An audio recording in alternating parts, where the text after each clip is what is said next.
Hey guys, I'm gonna tell you a story and let me know what you guys think. There once was a man who grew up super poor. His family was a bunch of farmers. He never got past high school. He never went to college. He started working as a janitor and then as a gas station attendant. And for 40 years, he just lived a life of quiet routine. He would eat breakfast at the same cafe, ordering the same thing, one cup of coffee, and eating one English muffin with peanut butter on it. His friends thought he was so poor that they would often offer to pay for his breakfast, but of course he refused. His favorite article of clothing was flannel, and he wore the same flannel for decades. When there was a hole in his flannel, he wouldn't buy a new flannel. He would just repair it with safety pins and sew it up himself. He never bought new clothes, just wore the same clothes for decades. He drove a used Toyota Yaris, in fact.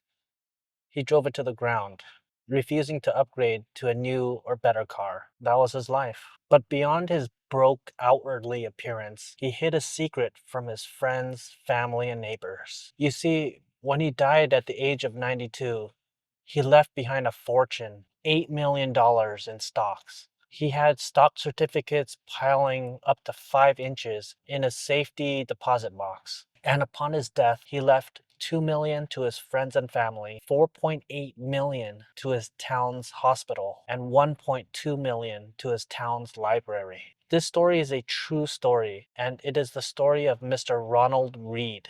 My question to you is, do you feel a sense of admiration and respect for Mr. Read, or do you feel a sense of regret that he didn't live a full life? My answer, if you asked me, would be that Mr. Read lived an incredible life. I have great respect, awe, and admiration for him.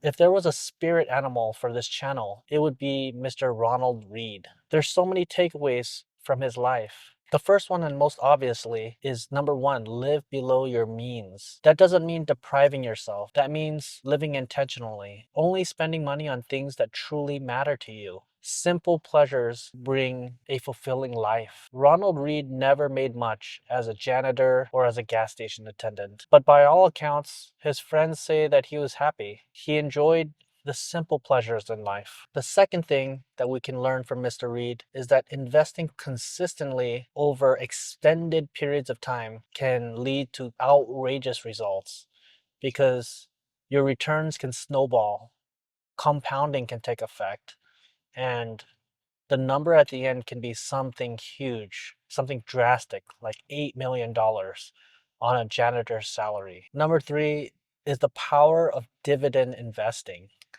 Mr. Read owned stocks in well-known large companies that paid dividends like PG&E, Procter and Gamble, Johnson and Johnson, things with a long history, a long track record, and a history of paying out dividends. Dividends are a distribution of the company's earnings to its shareholders, almost like a reward for owning their stock. And for a lot of people, it acts as income, which they reinvest to make more money. That's how over time, dividend investing can compound, snowball, and return outsized results. Which brings us to the next thing. Mr. Read did not invest in things that he didn't understand.